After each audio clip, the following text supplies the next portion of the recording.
Today on History Eats, we take a look at a staple of the diet of both the rich and the poor in one of history's greatest civilizations. Today, we take a look at the bread of ancient Egypt.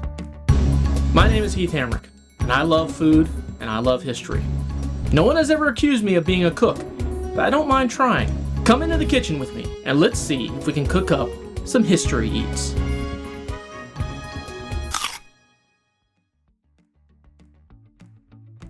It's no secret that a basic building block of civilization has been the baking of bread.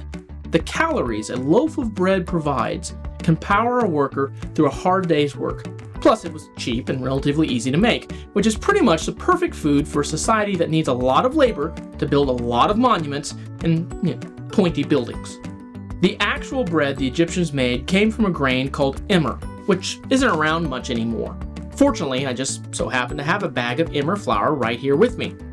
I've actually skipped a step by getting this bag. To get flour from the emmer grain, Egyptians would have to beat the grains with a pestle, dry them, and mill them against stone. If this were typical ancient Egyptian emmer flour, it would be filled with little gritty bits of stone, ash, sand, and other things that you really don't want in your bread. From here on, the steps to making bread are pretty similar to what the ancient Egyptians did. First, we're going to create a dough by mixing the emmer flour, water, and salt.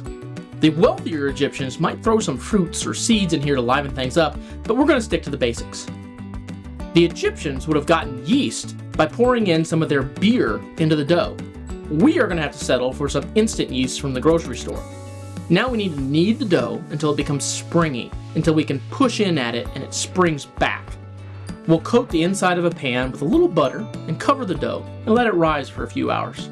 After the dough gets a chance to rise, we'll deflate it, knead it a bit, and then put it back in the pan. We'll also start an oven and preheat it 375 degrees.